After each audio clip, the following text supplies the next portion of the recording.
Hello students, let us learn a new topic in biology. Look at these pictures. What you can see over here?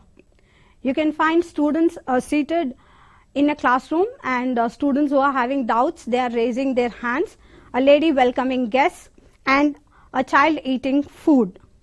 Let's look at the other pictures. You can see some people throwing garbage on the road and the others throwing dust properly in dustbin. There's another picture of a man enjoying. So these different activities performed by human beings, which is nothing but we call it as behavior. Some behavior we call it as good and sometimes we call it as appropriate behavior, inappropriate behavior, so on and so forth. In the same way, we study even animals' behavior. Animals also behave in a particular way. Different species of organisms behave peculiarly in different ways in different situations. So study of animals' behavior is called ethology. So how do we define ethology? It is a scientific study of the interaction of animals with each other, with other living beings and with the environment. Interaction of animals with each other. With each other means what? With the animals belonging to the same species. With other animals means what? Animals of other species. That means your organisms are interacting with the organisms of the other species, like how you can see over here in this picture. And the third, it is again the interaction with the other living beings and with the environment. So we also interact, animals also interact with the environment. So animals' behavior is, the study of animals' behavior is called ethology, and it is the scientific study where organisms interact with each other, with other organisms and with the environment. This is a polar bear which is hibernating, and this is interaction with the environment, that means it is reacting to environment. Organisms show particular behavior, it is because of the stimulus that is present in their nature, in their surroundings, in their environment. What is stimulus? Stimulus means it is any event, any action, we can say any kind of process or anything which evokes action from the organisms. So any event, any process, any phenomena which evokes actions or which arouses organisms into action, into energy. So stimulus is singular, stimuli is plural. There are two types of stimuli, internal and external. What is external stimulus? External stimulus means the stimulus that comes from outside the body. That is outside. Outside the body means we are talking about environment. So anything that makes an organism to react, to respond, that is called as external stimulus. Now for example, you see suddenly as students, you see suddenly principal walking, then what you do, you try to go away from that. So principal is stimulus and you walking away is your response to that. Maybe you're playing when you're not supposed to play. So this is external stimulus. Other examples of external stimulus, weather. If you are talking about animals, then it can be the kind of threat they face from the other organisms, that can be stimulus. Smell, sound, these are the different kinds of external stimulus. Now for example, we can consider cold. Cold is external stimulus. How do you react to that? You try to protect yourself by wearing a sweater, sheet or jacket, etc. So that is how you are reacting to it. That is your response to something called cold. Cold is stimulus and you wearing jacket is the answer for that. That is the response. Similarly, we have internal stimulus also. That means stimulus taking place within the body of organisms and us. So what is this internal stimulus? Internal stimulus is nothing but hunger. Whenever we feel hungry, that is taking place inside our body, we want to eat food, we seek food. Similarly, a kind of fear that evokes within us. We have different types of fears. Each one of us differ in our fears. Even animals have their own kinds of different fears. So some are very scared of staying all alone in darkness, claustrophobia, so many different types of fear exist. So fear, threat, any kind of threat that we encounter, we imagine, all these are examples of internal stimuli. So internal and external stimuli make organisms actually to behave in particular way. So all animals' behavior that we are going to study, we are grouping it down under 4 important categories. So as you can see, instinct, imprinting, conditioning and imitation. What is instinct behavior? Instinct behavior is not the learnt behavior. That means you are not learning. Organisms don't learn this kind of behavior. They get this by virtue of their birth. Because of the way that they are born in a particular species, they automatically imbibe that species characters because of the genes that are present. So it is innate behavior. That means a kind of behavior that organisms exhibit without, that means they display that behavior without prior experience. That kind of behavior is called as instinct behavior. Now, examples of instinct behavior. We don't teach birds how to make nest. Do we do that? No. So birds know. They learnt it because they are birds. They genetically, that is present in their body. They know how to make nests of different kinds. How much ever we try to put our brains, we cannot make a beautiful nest. How you can find it in nature, made by birds. Similarly, fishes know how to swim. We don't go and teach them. This is their innate behavior. That is instinct behavior. You can see over here, honeybees, they go and collect nectar from flowers. Nobody is teaching them to do that, but they know. Similarly, you find over here peacock. Now, the different reasons why we find this kind of animals' behavior is to choose mates, to defend themselves from predators, to find breeding grounds, to get shelter, to find food. They display different kinds of animal behavior.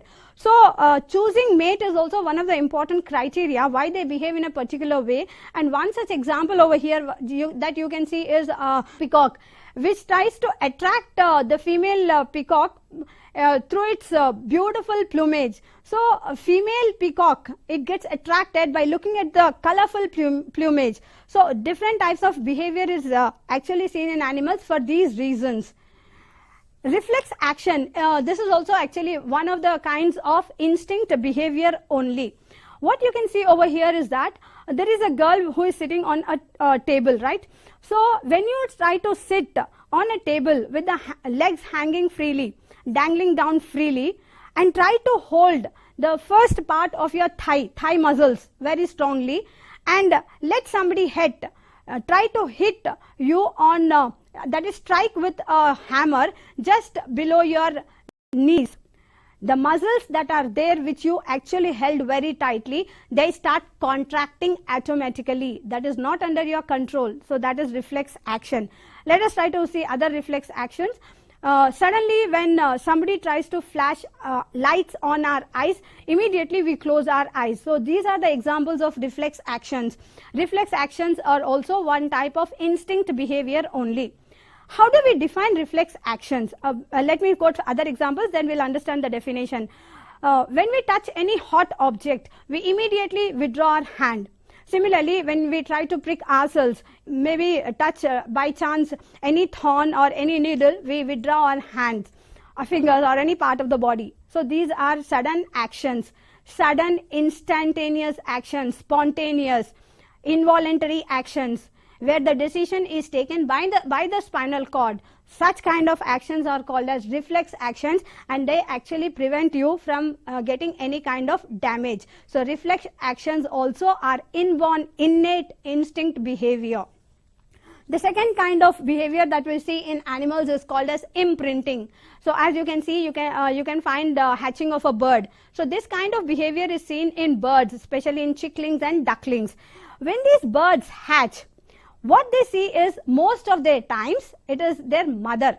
So this kind of behavior is the one where the birds identify the first object after hatching as their mother. So obviously in nature, in natural habitats, the first thing that they see is their mother. So imprinting means identifying the first object as their mother. But it so happens that at times when mother is not available, after they hatch, the first object that they see, it can be any inanimate object like cardboard, it can be a ball, it can be a stone, or any other living organisms like human beings or any other organism also. That time also these birds start recognizing that particular inanimate object or that particular organism as their mother. So this is called as imprinting. Now here is a great scientist, ethologist, zoologist and ornithologist, Konrad Lorenz. He was a person who did a lot of research in the field of animal behavior. So he actually read a type of bird called as geese. And when these birds, they hatched, the first object that they saw was the scientist himself. So they considered him as their mother, and wherever the scientist went, all the birds followed him. That means they imprinted on him. So imprinting is another kind of behavior seen in animals. The third kind of behavior that we see in organisms, in animals, is imitation. Now imitation, it means copying. You might have heard about people talking about jewelry imitation. That means some pieces of jewelry which looks just like gold. Here we find among animals, monkeys and chimpanzees trying to display imitation behavior. This kind of behavior is seen in apes like monkeys and chimpanzees. So here whatever we do, human beings do, they can also do the same thing. They can copy the same action. So here you can see one person is trying to protrude his tongue out, and obviously monkey is also copying and doing the same thing. You know this particular story, you are well aware of this story, wherein merchant actually sleeps under a tree. He happens to be a cap seller. So he sleeps one day on the way to some other village under a tree, and there are lots of monkeys there on the tree. Suddenly all those monkeys come down and they take away all his things. They rob him actually, and they start wearing all those caps on their heads. Later on, this person, when he wakes up, he realizes what had happened when he was asleep. So now his main concern is to get back all his caps. He knows very well what monkeys do. They can copy. So he takes out his hat and throws it down. All the monkeys which happen to be on the top of the tree, they also throw down their caps from their heads. So he collects all those and goes away. So this is an example, an anecdote to show that monkeys also imitate, they copy. Similarly, chimpanzees. Chimpanzees, they can just try to take a stick and convert it into a spear. They can imitate the stick into a spear. That means, you know what is a spear? Spear is a long cylindrical structure which is having pointed ends.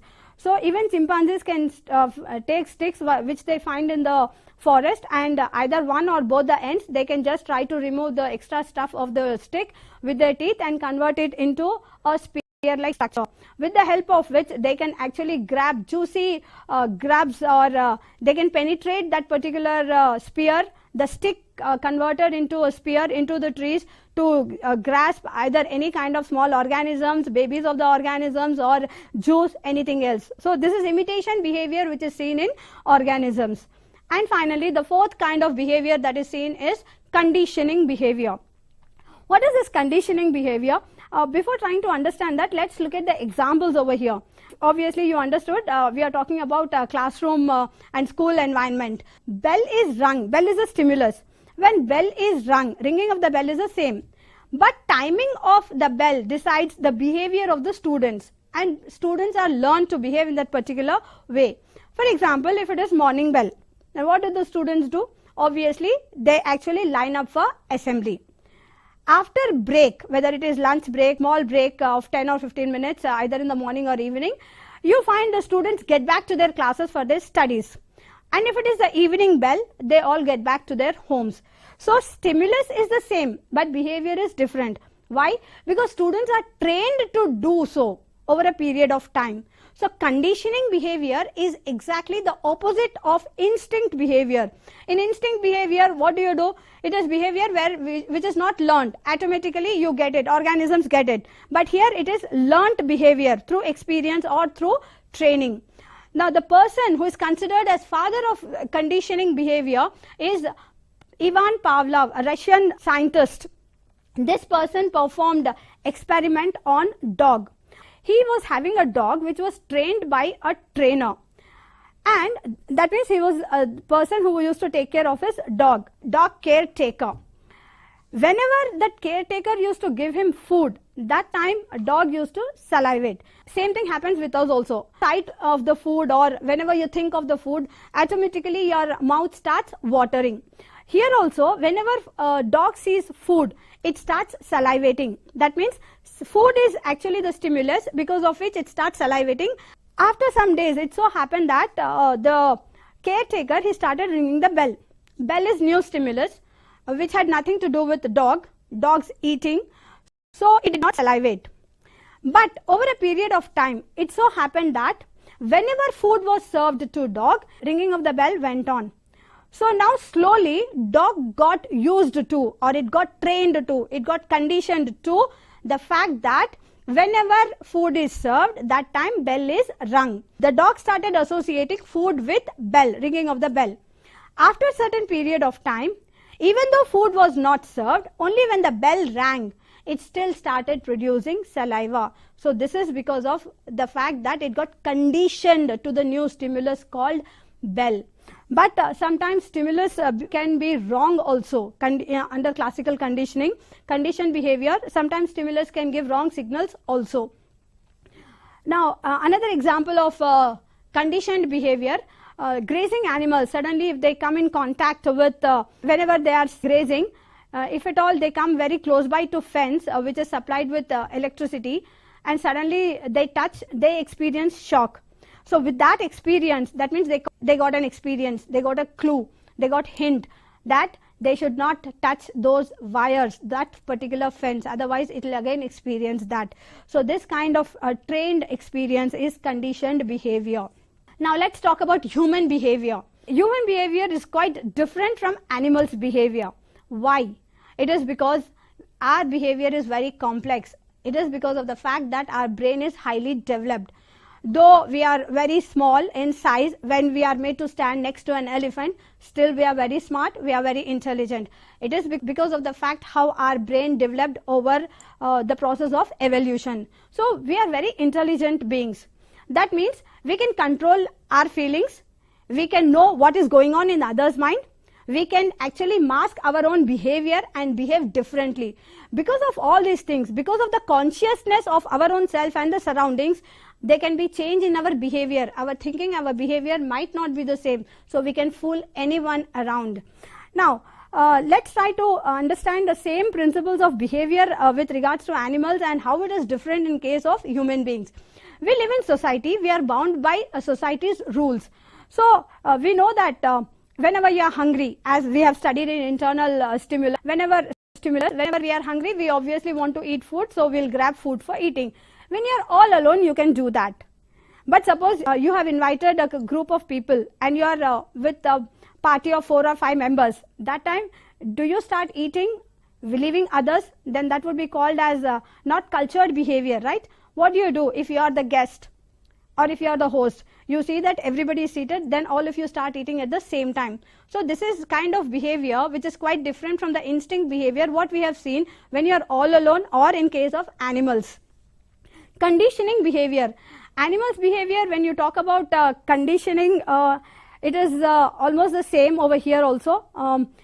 Advertisers and people who are there, business people and people from marketing areas, they try to use conditioning behavior in order to make their products very much popular. How they try to do is, all of us actually very much are impressed with the celebrities. So any kind of product that they take, they try to assign any kind of celebrity along with it. So whenever the product is being sold, along with that there is a public figure or great admirer or role model seen or celebrity seen. Let's talk about conditioning behavior. People from business world and marketing field, they try to get into the field of advertisement so that they can bring about the concept of conditioning over here. What they do is they try to take popular figures, celebrities, and assign them along with their product. So whoever is impressed with the celebrity, they also tend to buy this particular product. This is how people are actually conditioned to buy things, whatever it is which is available in the market. Not just with advertisements, but we find that we are conditioned even in our day-to-day lives. Whenever we see traffic signals, whenever you are there near any junction and you see red light, we are being trained to stop over there. So this is one type of conditioned behavior. Similarly, whenever national anthem is sung and whenever we find wherever hoisting of our national flag goes on, we stand over there in attention position. So these are all examples of conditioned behavior which we see in human beings. Similarly, there are other examples of conditioned behavior. For example, we are being trained that whenever guests come, we should take care of them properly. And when people are standing and when we are sitting, we are being taught to stand up. So these are all examples of conditioned behavior. Imitation. Imitation is seen even in human beings. Generally, young children, youth, they get carried away by celebrities. So imitation actually is both harmful and useful. Imitation is harmful when children go with adopting hairstyles or dressing sense of the others, whomever they endorse or whomever they consider as role models. But in doing this process, whatever their role models do, whichever is a bad habit, they pick up that also, which is not good for them and for the society. But imitation, copying others, is good also in a way. For example, we try to take great freedom struggle fighters or great leaders, scientists. When we try to look at them as our role models, then students can also gain whatever are positive qualities in them and try to build their own career, which is good for them and for the society. So imitation is both harmful and useful in case of human beings. Now, so much we have studied about animal behavior. How did we get to know so much of knowledge? It's because of the relentless efforts done by great researchers and scientists, which is nothing but investigating behavior, that is examining their behavior. So these people, that means scientists, researchers, discoverers, they try to get into forest, into different habitats and try to collect data. In one case, they can get into the areas and do the observation there, which is called field observation, that is in natural habitats, or otherwise they can get the concerned organism to their labs, to zoos, and try to study them. So it is either observation in labs or it is field observation. But the difference is that when you are observing in nature, that is field observation goes on, then it is in natural habitat. That means you are not controlling any factor over there. You are observing the things as it is and studying them. Now, tagging is another technique which is being adopted by the scientists to study about animals and organisms. What they do over here is that electronic devices are tagged or attached to the bodies of the organisms, and wherever these organisms move, it is tracked and its movement, behavior, it is studied. Especially useful even when the migratory birds, they go from one continent to another, or even aquatic organisms, whales which travel half of the sphere of the earth from North Pole to the equator. How these organisms behave, how they take the journey, what are their breeding grounds, we can get to know a lot with the help of these tagging devices. Dear students, what did we learn on the whole today?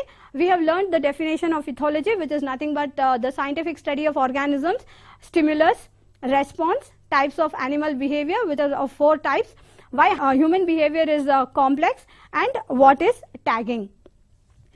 Animals' behavior, as I mentioned earlier, is governed by 2 important factors which has evolved over a period of time. So what are those 2 important factors? One is the anatomy and the other one is physiology. What is anatomy? Anatomy is nothing but it is the study of the internal structure of organs, study of internal tissues that make up organs. So this is also called as microanatomy, or it is also called as histology. So how organs, their functional aspect is called as physiology. So organs, how they evolved over a period of time, and the function of these organs, these 2 actually help organisms to behave in a particular way. Now, for example, we know that Siberian cranes, they travel all the way from Siberia to our country. So you find their breeding grounds here in India in important places like Pulicat Lake. So for flying all the way this particular distance, they need to have strong wings, and that is why those birds have well developed musculature and wings present. So anatomy, that is the structure, internal structure, and physiology, the functional aspect, these 2 are important in the way how these organisms behave.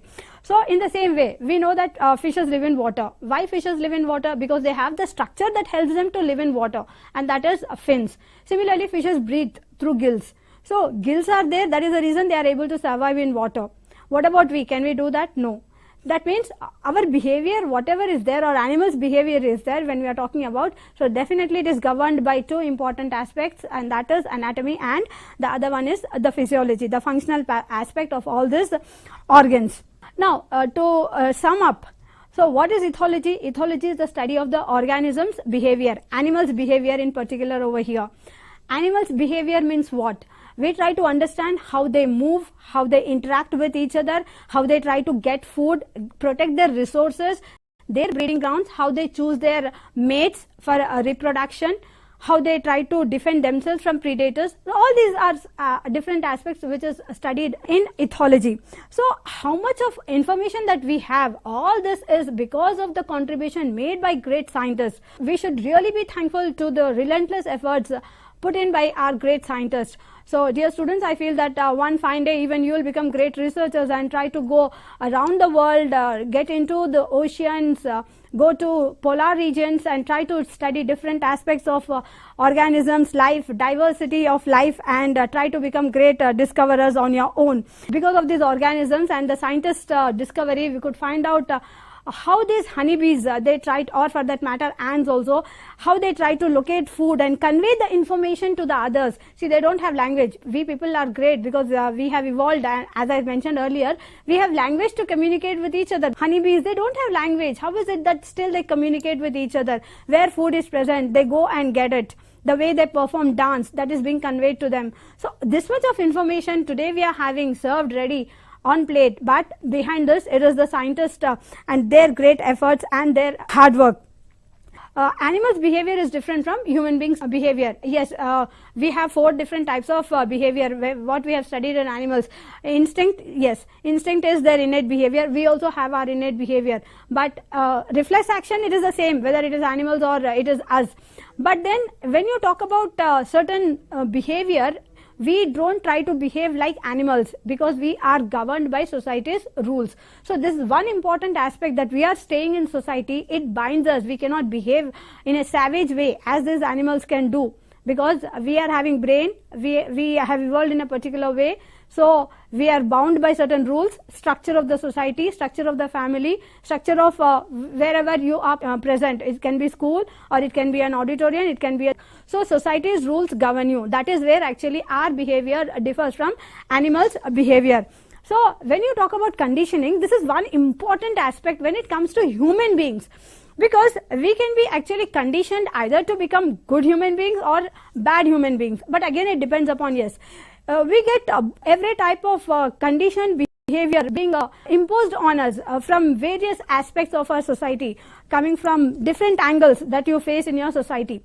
From newspapers, you get different things you get to know, from media, from your friends, from society, from school, from different angles, so many things to learn. But what affects you, what you should be conditioned to, that is left up to you. Not the negative things which should actually get inclined towards going on the wrong direction, getting deviated and spoiling your life. That should not be the criteria. You should find all good examples and get conditioned to do good things.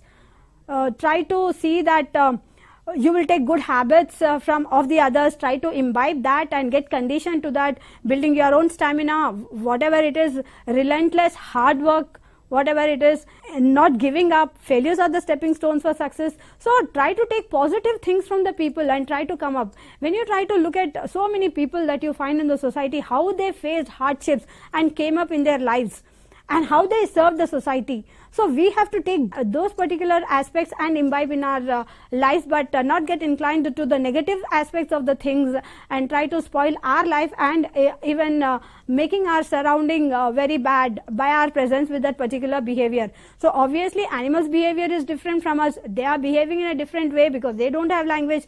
They have small brain, that they are limited to that particular thinking only. They can't go beyond that. But we are human beings, evolved in a different way. We have to show.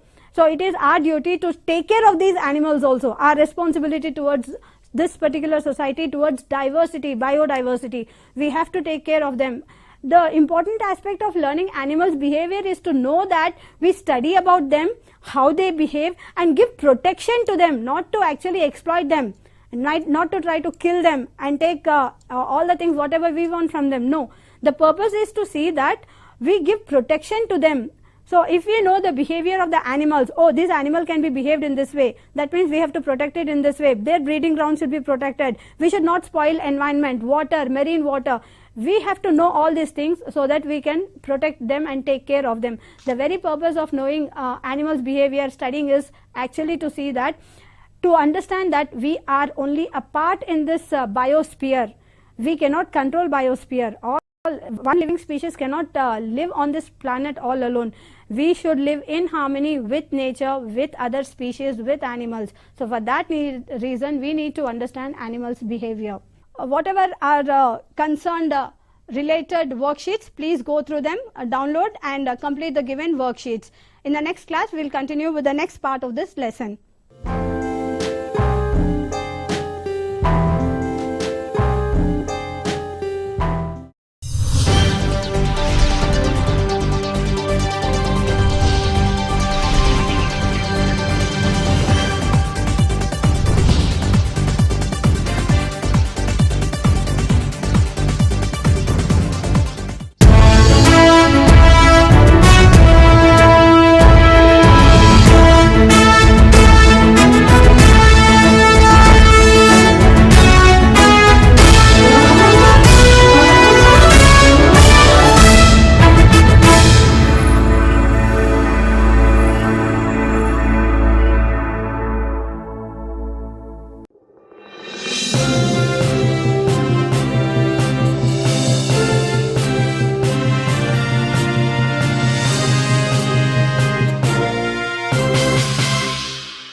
Digital పాఠాలకు స్వాగతం.